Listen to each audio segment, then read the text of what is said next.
Quand j'ai appelé mon fils pour lui demander à quelle heure je devais arriver pour la fête de fin d'études de mon petit-fils, il est resté silencieux. Sa femme riait en arrière-plan. Papa, la fête était samedi dernier. Nous pensions que tu ne voudrais pas venir de toute façon. La célébration que j'avais payée. Les 15 000 € que j'avais virés pour la rénovation de la terrasse et le traiteur s'étaient déroulés sans moi. Une semaine plus tard, ils se sont présentés à ma porte en demandant encore de l'argent. Je les ai regardés tous les deux dans les yeux et j'ai dit de quitter ma propriété. Ils étaient stupéfaits. Les côtes de bœuf étaient déjà sur la grille quand j'ai passé cet appel. Un samedi soir de fin mai, une météo parfaite dans la région lyonnaise. Le genre de soirée qui vous rend reconnaissant d'avoir un jardin et une bière fraîche. Je faisais mariner ces viandes depuis jeudi. Ma recette signature que Lucas avait toujours adorée. Mon petit-fils, 18 ans, obtenant son baccalauréat avec mention, en route pour une grande école à la rentrée. Bien sûr, je voulais fêter ça avec lui. J'ai composé le numéro de Thomas tout en retournant la viande. Il a répondu à la 4e sonnerie. « Salut papa, quoi de neuf ? Je vérifiais juste pour demain. À quelle heure dois-je venir pour la fête de Lucas ? J'ai son cadeau de diplôme prêt. Cette montre qu'il convoitait tant. » Silence. Le genre de silence qui vous dit que quelque chose ne va pas avant même qu'un mot ne soit prononcé. Puis j'ai entendu la voix de Sandrine, lointaine mais claire. « Dis-lui simplement Thomas, c'est fait de toute façon. Papa, la fête était samedi dernier. Nous ne pensions pas que tu voudrais venir. Tu sais à quel point tu es toujours occupé avec l'entreprise. J'ai éteint le barbecue. La viande allait brûler. Je m'en fichais. Samedi dernier, vous avez fait la fête de Lucas samedi dernier. C'était juste la famille, papa. La famille proche. Les parents de Sandrine, la famille de sa sœur. Nous avons fait ça en petit comité. Je ne suis pas la famille proche. Tu vois ce que je veux dire. C'est juste que Sandrine pensait que ce serait plus facile sans tension. Vous deux ne vous entendez pas exactement bien. J'ai regardé les 2 côtes de bœuf sur ma grille, la bière qui condensait sur la table de la terrasse, le coffret cadeau emballé posé sur le plan de travail de ma cuisine. Une Omega 6 Master. J'avais économisé 3 mois pour l'acheter. Je vous ai envoyé 15 000 € pour cette fête, Thomas. Pour la tente, le traiteur, la rénovation du jardin, et nous apprécions cela, papa. Vraiment. La fête était magnifique. Lucas s'est bien amusé. Ma main s'est serrée sur le téléphone.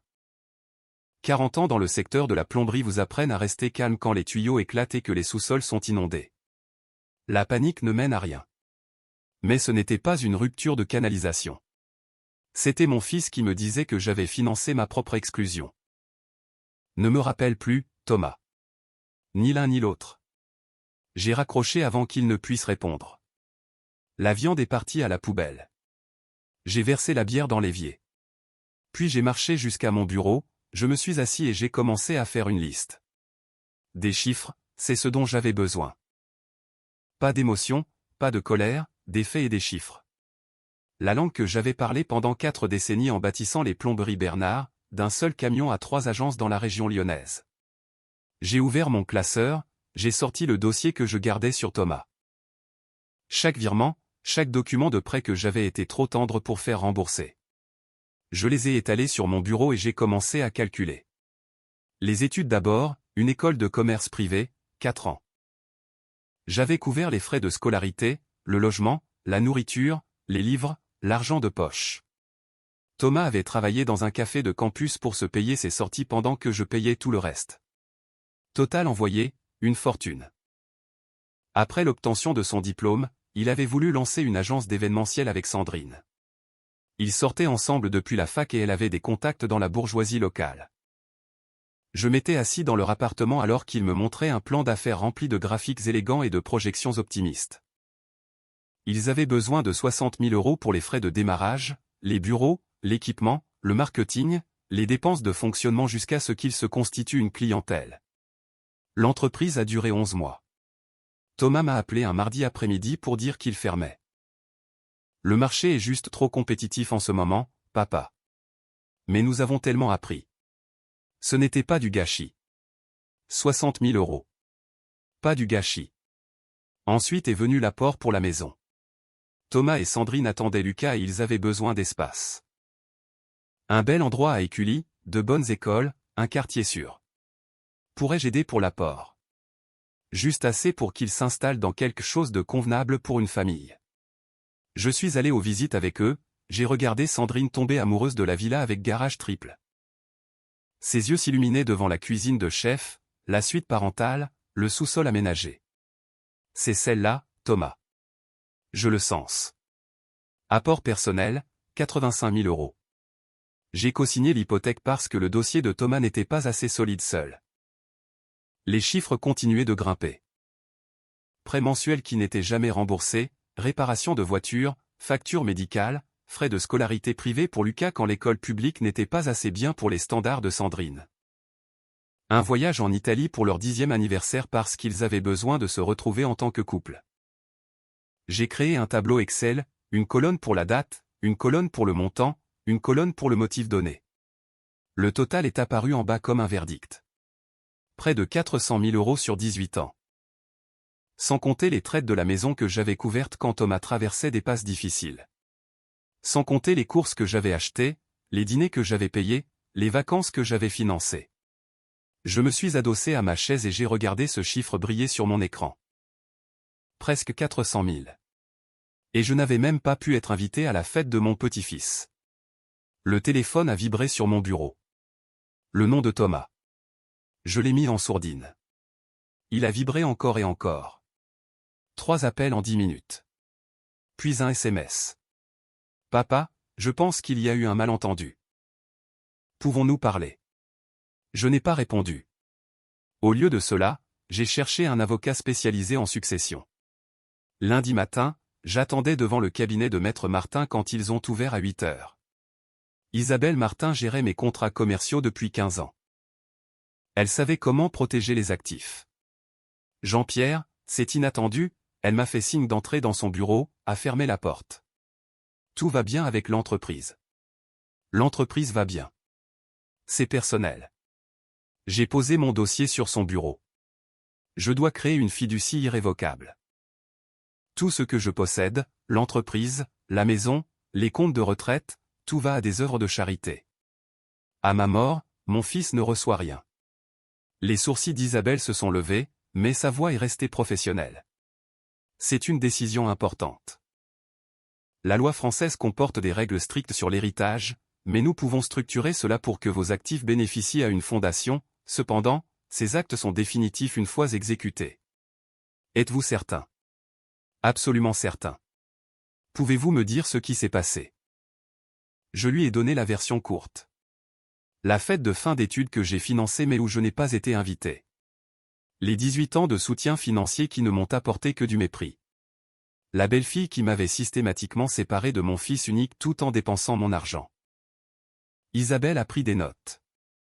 Je peux rédiger les documents. Cela prendra 2 à 3 semaines pour le faire proprement. Peu importe le temps que cela prendra, commencez aujourd'hui. L'appel suivant que j'ai passé était pour David, un expert comptable. David, j'ai besoin que tu traques de l'argent. 60 000 € que j'ai investis dans l'entreprise de mon fils il y a quelques années. Je veux savoir où chaque euro est allé. J'ai passé la semaine suivante à construire mon dossier pour moi-même. J'avais besoin de comprendre exactement comment j'avais été utilisé. Le rapport de David est arrivé le lundi suivant. Sur les 60 000 € que j'avais investis dans l'agence de Thomas et Sandrine, moins de 7 000 € étaient allés à des dépenses professionnelles légitimes. Le reste a financé un train de vie. 4 800 € dans des boutiques de luxe pour des tenues, 3 200 € dans un complexe hôtelier sur la Côte d'Azur pour un séminaire client qui était en fait leur week-end d'anniversaire. 2 600 € dans divers restaurants haut de gamme pour des soirées en amoureux déguisés en rendez-vous d'affaires. Des soins de spa, une charge de 1 400 € dans une bijouterie. Le nom de Sandrine apparaissait sur la plupart des transactions. Celui de Thomas sur presque aucune. Le schéma était clair. Ma belle-fille avait utilisé mon investissement pour ses aspirations sociales tandis que l'entreprise n'existait que sur le papier. Quand l'argent a manqué, l'entreprise aussi. J'ai imprimé le rapport. Puis les appels ont commencé. Mardi après-midi, mon téléphone a sonné. Le nom de Thomas sur l'écran. Je l'ai laissé passer en messagerie. Papa, nous devons parler. Je ne sais pas ce qui se passe, mais maman s'inquiète pour toi. Rappelle-moi. La mère de Thomas était morte il y a 12 ans. Un cancer du sein. J'avais tenu sa main jusqu'au bout. Il invoquait la mémoire de ma défunte épouse pour me manipuler. J'ai supprimé le message sans répondre. Mercredi, un email de Sandrine. Jean-Pierre, Thomas me dit qu'il y a eu un problème de communication concernant la fête de Lucas. Je suis tellement désolé que tu te sois senti exclu. Ce n'était jamais notre intention. Nous aimerions t'inviter à dîner ce week-end. Lucas veut vraiment te voir et te remercier pour ton généreux cadeau. La montre était toujours dans sa boîte sur le comptoir. Je ne lui avais pas parlé depuis l'appel. Je n'ai pas répondu. Jeudi, Thomas s'est présenté à mon agence principale. J'étais dans le bureau du fond quand mon directeur est apparu. Patron, votre fils est là. Il dit que c'est urgent. Dis-lui que je ne suis pas disponible. J'ai entendu des voix à l'entrée. Celle de Thomas, insistante. Puis le silence. Vendredi soir, ils sont venus chez moi. La sonnette a retenti à 19h. Par la fenêtre, je pouvais voir la BMW de Thomas dans mon allée. Papa, je sais que tu es là. Ton utilitaire est dans le garage. S'il te plaît, ouvre la porte. Je suis resté dans mon fauteuil. C'est ridicule. Nous sommes ta famille. Tu ne peux pas simplement nous ignorer. La voix de Sandrine. Et c'est par la porte arrière. Je les ai entendus tester le portillon, le trouvant verrouillé. Papa, quoi que nous ayons fait, nous sommes désolés. Dis-nous juste ce qui ne va pas. Ils sont restés pendant 90 minutes à frapper, sonner, crier mon nom. Finalement, j'ai entendu les portières claquer et les moteurs démarrer. Sur mon perron, ils avaient laissé un mot. L'écriture de Sandrine.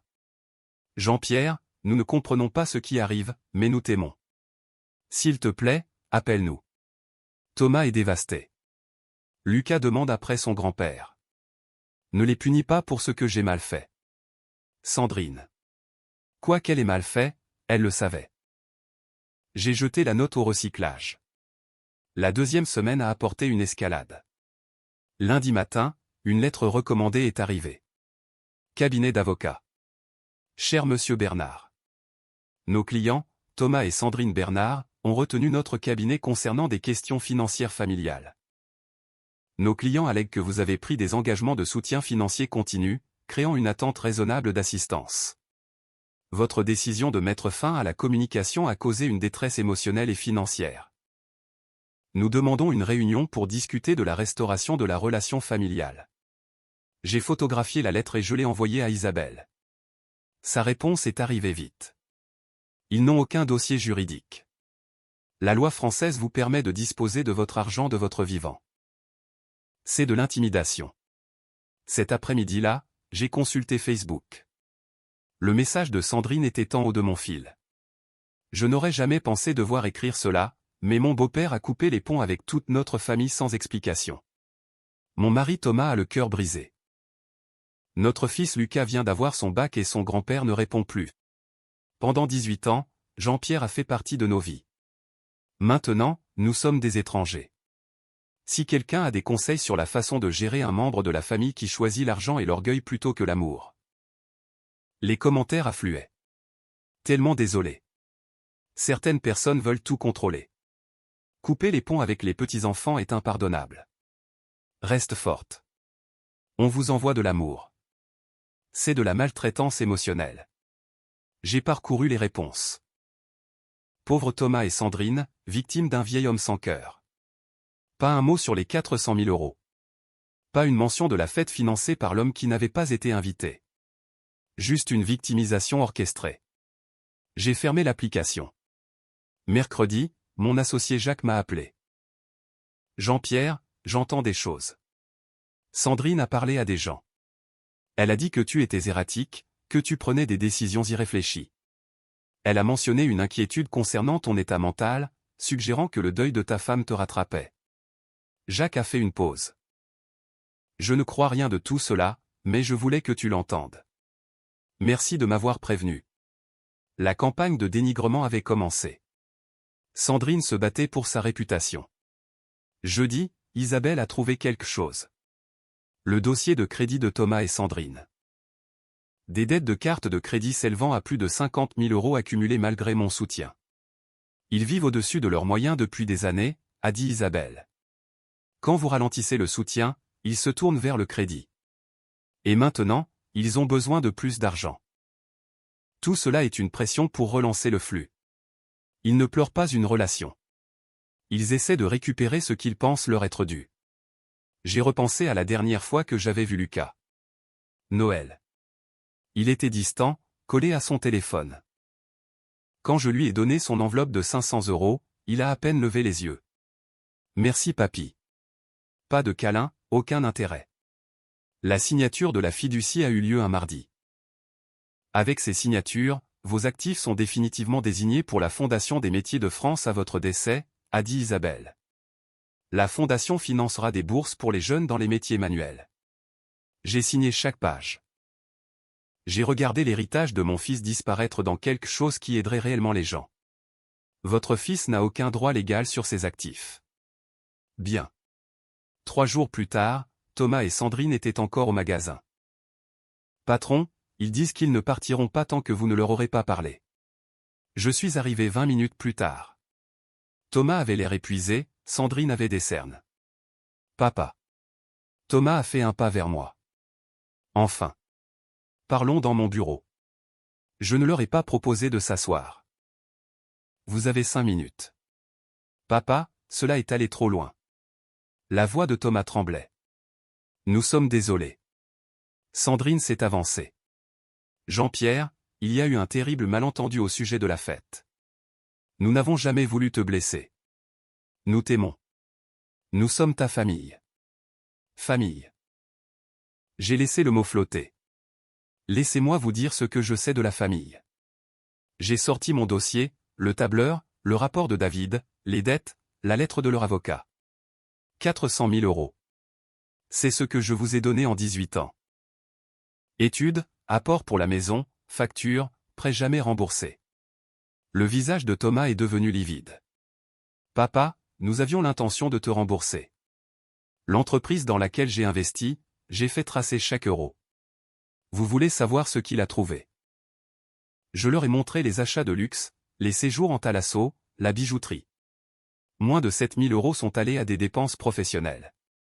Le reste a financé votre train de vie pendant que vous prétendiez être des entrepreneurs. Ce n'est pas juste, a dit Sandrine. Nous devions maintenir une image pour les clients. Vous n'aviez pas de clients. L'entreprise était une façade. J'ai sorti mon téléphone et j'ai lu son message Facebook à haute voix. Sans explication.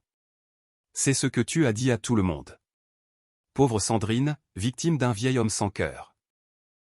Tu essayais de me peindre en méchant pour que tout le monde compatisse quand j'arrêterais de payer. Thomas s'est interposé. Papa, nous ne voulons pas de ton argent. Vraiment. Alors pourquoi ton avocat m'a-t-il envoyé une mise en demeure menaçant de poursuite si je ne rétablissais pas le soutien financier? Il a regardé Sandrine. C'était juste pour attirer ton attention, a-t-elle dit. Vous avez menacé de me poursuivre après que je vous ai donné 400 000 € et que j'ai été exclu de la fête de mon petit-fils. Silence. Voici ce qui se passe. J'ai signé une fiducie irrévocable. Tout ce que je possède ira à une fondation caritative à ma mort. La Fondation des métiers de France. Pour les gamins qui veulent construire quelque chose avec leurs mains. Le visage de Thomas s'est effondré. Papa, non, tu ne peux pas. C'est fait. La fiducie est irrévocable. Elle ne peut pas être changée. Jamais. Isabelle Martin a rédigé l'acte. Vous n'avez aucun droit sur l'héritage. Aucun. Le calme de Sandrine s'est brisé. Tu punis Lucas pour nos erreurs. Ton propre petit-fils. Lucas est un adulte. Il travaillera pour payer ses études comme tout le monde. Cela forge le caractère. C'est de la folie. Tu jettes ta famille pour une fête. J'ai rangé mes documents. La fête était la goutte d'eau finale après 18 ans d'exploitation. Vous avez choisi votre chemin sans moi. Tu m'as isolé de mon fils tout en dépensant mon argent. Nous avons fini ici. Papa, s'il te plaît. La voix de Thomas s'est brisée. J'aurais dû lui tenir tête. J'aurais dû être un meilleur fils. Je l'ai regardé. Mon enfant unique. Le petit garçon à qui j'avais appris à faire du vélo. Tu aurais dû, ai-je dit. Mais tu ne l'as pas fait. Il n'est pas trop tard. Il est trop tard. C'est ce que signifie irrévocable. Je les ai accompagnés à la porte.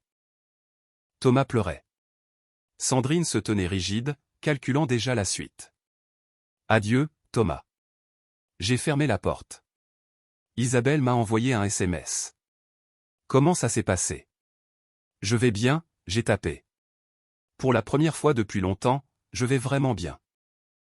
Les mois suivants ont apporté des lettres désespérées et une visite maladroite de Lucas. J'ai appris qu'il vendait la maison. Trop cher à entretenir.